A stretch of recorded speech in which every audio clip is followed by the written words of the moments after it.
the editor-in-chief of the Daily Local paper is going to give her his classification speech. And when he's done, I'm going to ask him a few questions a la Merv Griffin. So, Fran, come on up and say hello.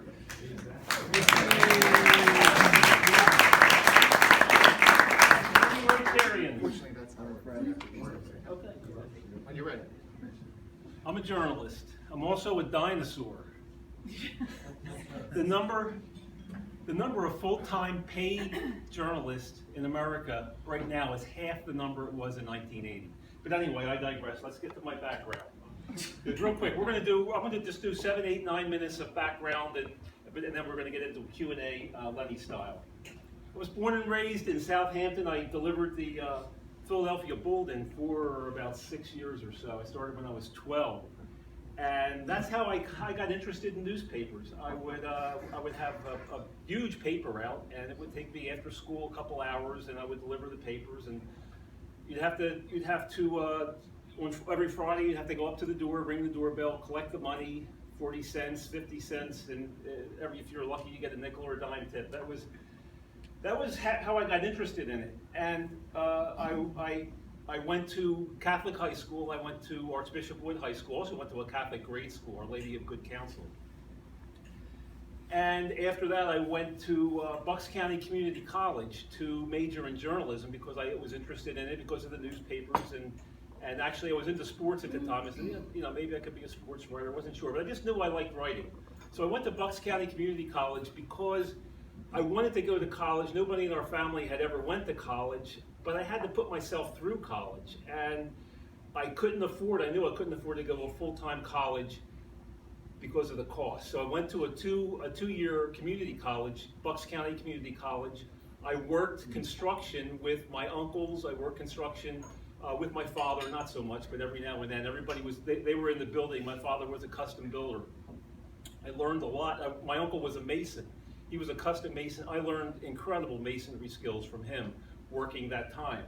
So I managed to get through Bucks County Community College, and then I kind of ran out of money. I said, boy, this is expensive to go to college. So I wanted to go. I stayed off an entire year to work my way. I worked in construction. I forget what I was making back then, but it wasn't much. And I saved up enough to get through my third year. I worked in college. I worked in the summers out of college in construction. So I finally had enough. I was able to do college in 5 years, funding it myself. But it was hard work. It was really hard. But today I'm thinking there's so many people, so many kids today with college loans. And so I wanted to tell you the cost of attending college. If you go look at this, in 1981, you could afford to work and put yourself through college back then. Today you really can't. $3.35 an hour was the minimum wage. So making $2,800, the cost of attending an ordinary college back then, you'd have to work 9 hours a day for only 3 months. It was possible, hard but possible. Today, at $7.25 an hour, $20,000, to make $20,000 for the average in-state tuition, the student needs to make 37 hours a week every week of the year, which is pretty much impossible to do today. And it's interesting because a couple of years ago, I hired a girl who just graduated from Temple University, majored in journalism. And she told me, she said one day, her student loan debt, she confided to me, $125,000. That's what her student loan debts were. I said, you're making not even $30,000 a year. How can you afford to do this? She said, I'm probably going to be 50 until I pay it off. I said, you're not going to pay it off until you're dead. You still won't have the loan.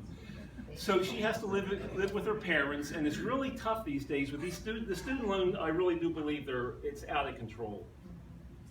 So I did work my way through college, and it gave me good skills. It said, it's not bad to be able to work. A lot of people today, they think they're entitled to things, but you work and you get that skill, and you say, hey, you can do it. It gives you a good feeling. This is working at the Coatesville Record, 1986, right after I had my first child, Jessica. And that was on a Saturday. It was a non-working day. I would come in a lot of times on the weekends to get things done. Notice the old-fashioned typewriters we used to do. I learned to type in high school on a manual Underwood typewriter. And back then, I think I could pound out 100 and some words a minute. Now I'm probably down to like 95. This is the home I bought. The construction skills I learned. I put into use. I built this wall right after I bought my house. It needed a retaining wall. And I built this entirely myself, no help. I dug the footers about 3 feet deep with a shovel, nothing else, no backhoe. I mean, you had to use a pick and an axe to be able to get the big boulders out. But I did it. I built that entire thing by myself. I also built a big, huge shed, like a mini house. So a lot of the skills I learned while paying through college, I was able to put to practical use. 2003 was the big year for me. I had 4 kids from my previous marriage. After 23 years, I got divorced. Extremely painful. Anybody who's gone through a divorce knows it's not good. But 2003 was my shining light. It was Mary Ann. And she's the reason that I'm really here today and continuing to help the community. The kids that we have, I have Jessica, Kyle, Tracy, and Ryan. They're from my first marriage. In the left corner at the top is Jessica. Kyle was a police officer. She has a doctorate degree in information technology. She lives in South Carolina. Kyle was a police officer for West Goshen Township. In the lower left-hand corner, Ryan, who loses to me in horseshoes. He's my son. He is right now. He has a lot of talents. He's a server, and he's also into motorcycle racing and motorcycle parts. So I'm trying to. He's done 2 years of college. He's the only one in our family who hasn't quite got the college degree. And Tracy is a teacher in Avon Grove School District, and she's getting married next year. And Mary Ann's children, they're all a big family now. Andrea to the left, she is just graduated from Schreier's Honors College in Penn State, and Britton works for Jackson Immuno in West Grove. She was a biology major from Penn State. And this is all of our family that we have together. We usually get together every Thanksgiving or so. Kind of photoshopped Andrea in there. She's a free spirit. And awards that I've won, pretty much every category. When I was at the Ledger, I managed 13 newspapers, about 28 employees, hiring, firing, the whole thing. And over the years, I've won pretty much every award in every category they have for Keystone P&A and National. It's just through pretty much hard work. You get a story, you make sure you do it right, and you get it done. Now, I don't even enter awards anymore. I'm in the twilight of my career, I guess, and it's just kind of, there's nobody now in the newsroom who kind of appreciates it. Before it was a big thing, you get to go up to Harrisburg.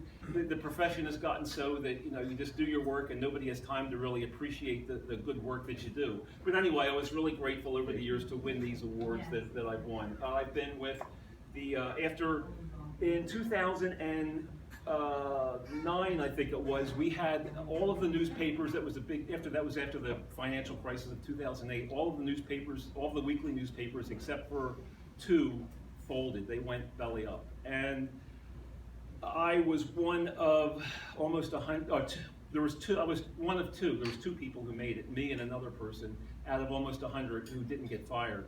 And they realized that the work I did, they said they brought me down to Kennett Square, which is my home, so you can't get better than that. They actually kept the Kennett paper open, knowing that I would be able to continue to guide it to profitability, and I did. And it was, I moved into Kennett, I moved into an office in Kennett and took over the Kennett paper, and just recently promoted to the editor of the Daily Local. So now I'm actually doing two jobs, which is common for journalists these days. I'm doing the editor of the Daily Local and the Kennett paper, and also managing a couple of weeklies. So I wanted to keep it real brief because we're doing a Q&A That's right. with Lenny. So there you have it. All right.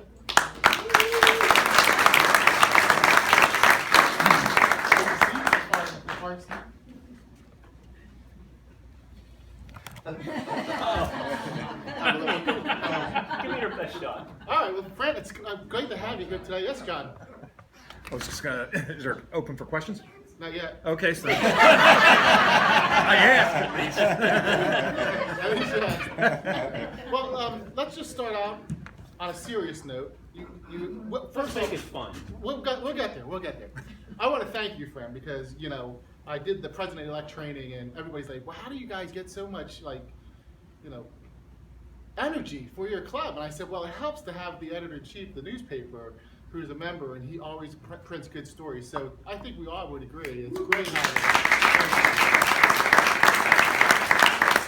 I appreciate it, Fran, because it does. It's always nice, you know, even if you try and be humble and try and be demure, my favorite word. It's nice to see your name in the paper, to see Longwood Rotary, you know, being published for some of the good deeds that we do. Proud to So promote it. Rotary is a great organization. great to have you. And before I go any further, I just want to thank Melissa for this wonderful set. Isn't it beautiful? So, first question. You indicated that you won a lot of awards. What's one of the most, like, you feel the most honored or most proud of for the award that you received? Well, Len, I'll tell you what. When I went into journalism, I remember the first day I went into journalism, the checkup was absolutely wretched. It was horrible. But I went in knowing, saying, I'm going to change the world. And I grew up in the Nixon, Watergate. I remember going through that whole thing. I said, you know what? I'm going to change the world. That my words are going to matter. And I realized after the first week that that's not going to happen. But just recently, I actually was able to make a difference, and it was in this community. It was, I had a call from Mary Beth Grobish a couple of years ago at the barn at Springbrook. She says, Fran, and I know her, she says, we're going to close. I said, Mary Beth, what do you mean? She says, yeah, I said, I'm telling you, we're going to close. We have this problem with, we can't meet zoning requirements. And I said, let me come down to Mary. So we came down, and she talked about it, and then we got together with the president of the board, and I sat down with them, and I put a lot of time into that article, talked with cops and supervisors. I remember on Sunday, I put a big article in the paper.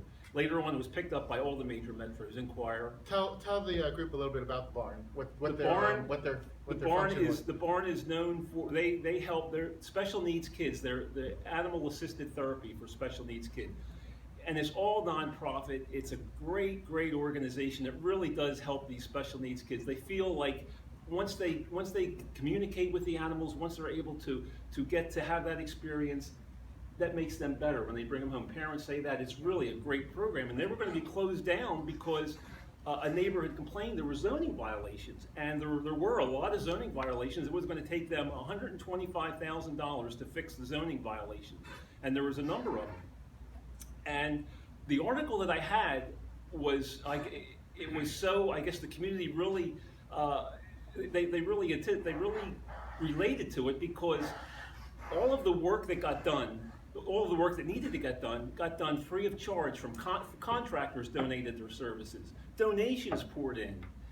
That article that was so important to them staying open. So I feel like I made a difference, because all of that work got done because of what people read in the newspaper from my story. If I said, you know, Mary Beth, I'm really sorry to see you close, they may not be here today. So that's making a difference. I have a lot of questions, so you're going to have to keep your answer a little shorter.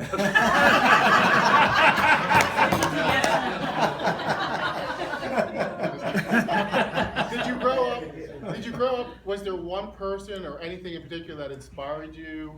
Either inspired you to be the man that you are today, or inspired you to get into reporting? To be the man I am today, or get into reporting?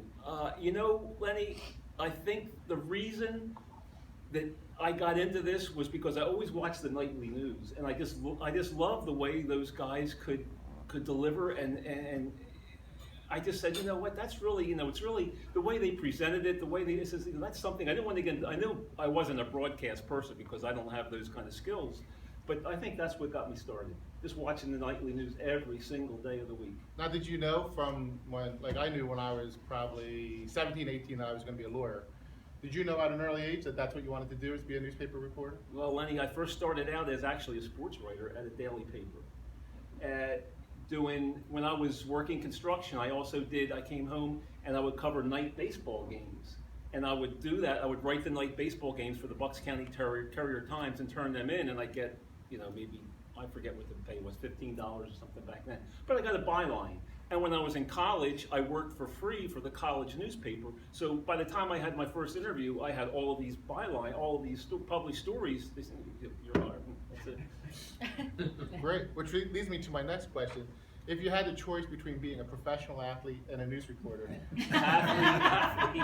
I think if I was an athlete, I think I could have probably been a star third baseman, maybe on the professional baseball team. I have a good arm. Glenn, you know I got a good arm. Yeah, well, good arm. I hope it's better than that golf swing. Well, I don't know if I could be a professional golfer. So tighty whities or boxers? Actually, believe it or not, both. Both at the same time. We're not running for office here, Fran. No, I'm telling you. Journalists are honest. How about, do you have a favorite Longwood Rotary moment or a favorite Longwood Rotary project that you reflect on? A favorite Longwood, I like doing the project at TikTok when we helped to renovate the TikTok. That was a nice project. I mean, I think every project that Rotary is involved with, whether it's cleaning Anson B. Nixon Park. Again, I told you, not running for office. There's no wrong answer here. A little vacillating, right? How about if you could interview anybody in the world, who would you interview? Living and dead? Yep. Listen, I asked the questions here. Wow. I would interview probably my father, who just recently passed away. There's a lot of questions that I wanted to ask, but I was too intimidated, I think, to ask when he was alive, and realized that I should have done that. And I actually didn't get a chance to say that I even loved him until I gave the time at his funeral. So. I got something in my eye. That's a great answer. That's a great answer. How about, what were you like in high school, Fran? I was shy. I was timid. I didn't. I played wiffle ball with my friend in the neighborhood. I really wasn't. I really wasn't that. I wasn't in the social group with everybody. I was just kind of like. I went to school, rode the bus back home, and. Did you play any sports in high school? Baseball. Baseball? Third base. Starter? No. No? Well, no.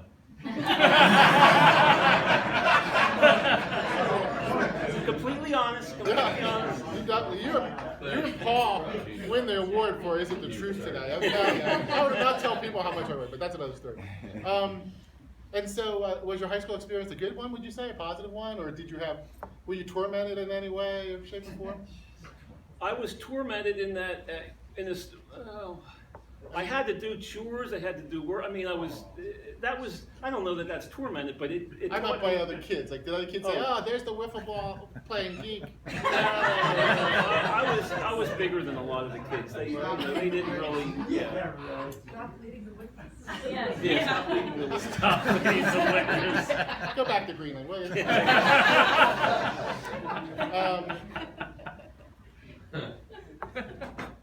Okay, I'll go with a little less serious questions. Who's your favorite golfer or athlete, and why? Jordan Spieth. I think that he's on the. Well, actually, I did like Jack Nicklaus, but this is an older crowd, so maybe Jack Nicklaus. Jack Nicklaus is my favorite. I mean, I watched him play, and it was some incredible work. But now my current active golfer is Jordan Spieth. I just like the guy's the way he carries himself, and I believe in a lot of the things he does. Does everybody here know who Jordan Spieth is? He just won a big tournament. Just won a big one. Yeah, that big one. And how about this? If you could have any superpower, what would it be? Any superpower. See, this is why I don't want to ask questions. John. Wow, that's a tough one. Yeah? Scott's dying to answer. That's your question. That's not a superpower, Mayor. Never get old. Superpower means you have to be strong, or you have to be maybe maybe to fly. I don't know. That'd be kind of cool. That would be my answer. That would be my answer too. And if you won $250 million, what's the first thing you'd do with it? I would do a lot of research, and it would go to charity. Most of it would go to charity. Oh my God! No, That's is it the Running for truth? office. It would go to a charity that it would really. You wouldn't buy a pro football team or something like that? You wouldn't buy a golf course? Is it the truth? You would buy a golf course? Marianne, is he telling the truth there? He's telling the truth. Oh my God, that's, you say so.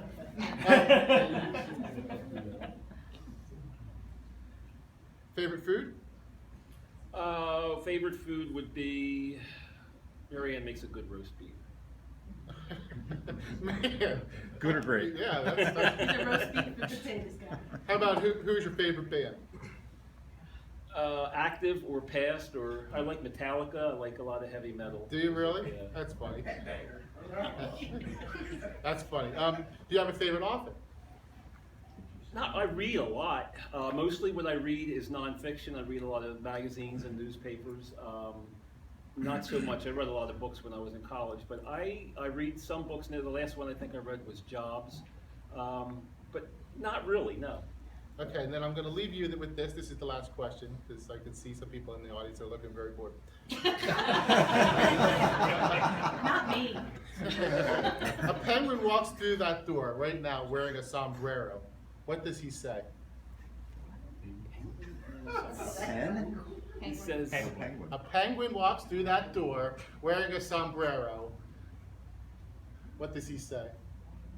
There's no wrong or right answer.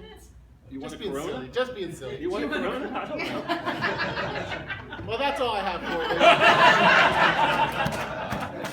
Thank you for being a good sport. Now I'll open up if anybody else has any other questions that I may have missed. You are more than welcome. John? Oh, you do the. All right. What's the ownership structure of the Daily Local in Canada? What's the connection and how many? Well, right now we're owned by a hedge fund group, Digital First Media, and they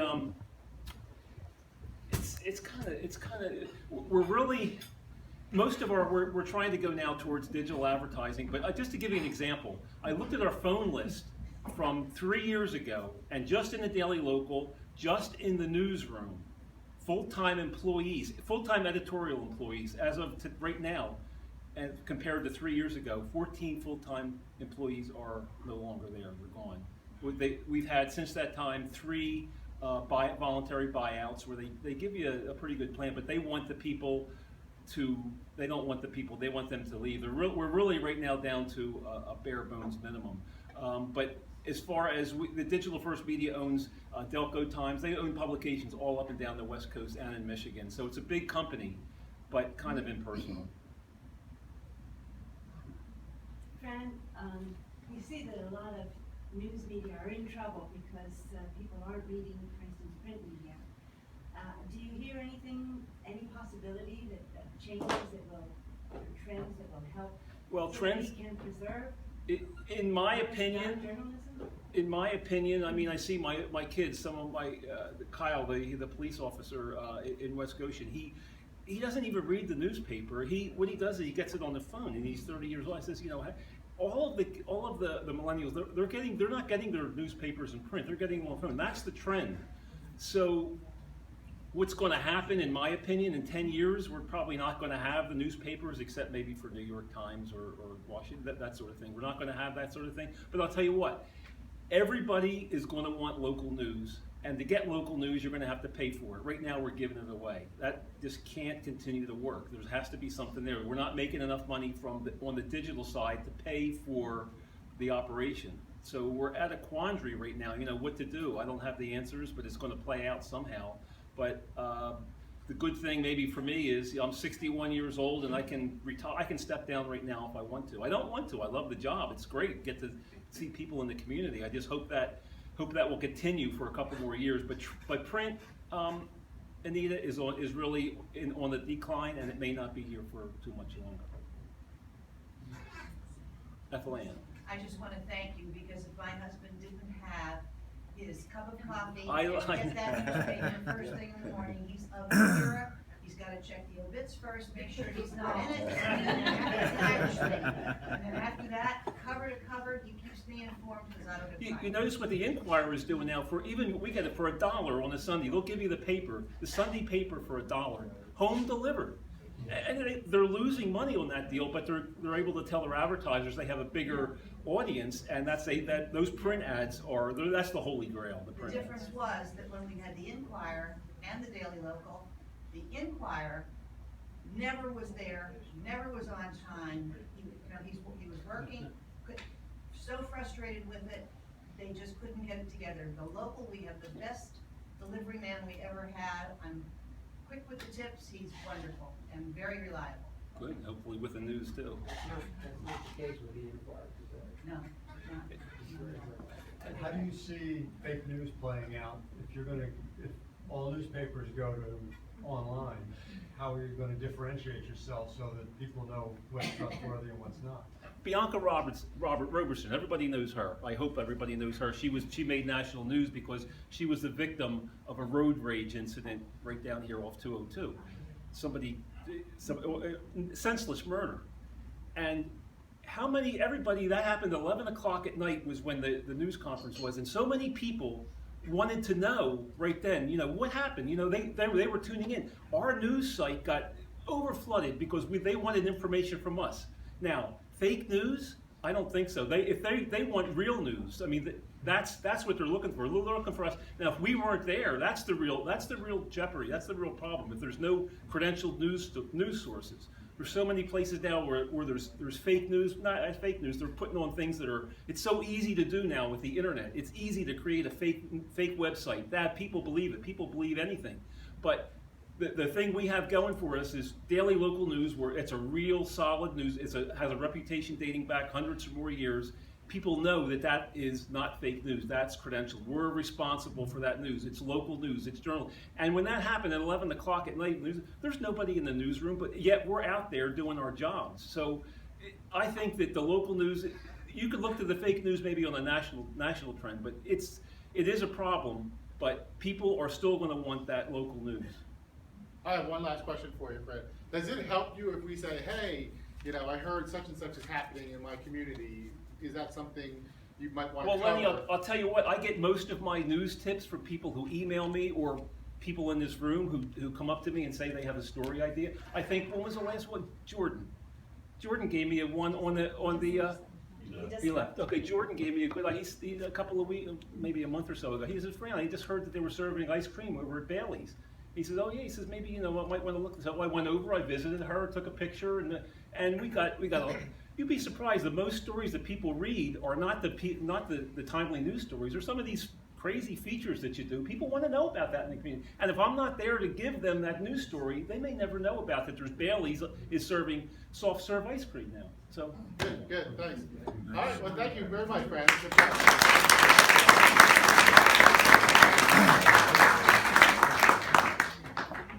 So, Mark, you're up next week. Mark, are you here? I assume you remember. Working on the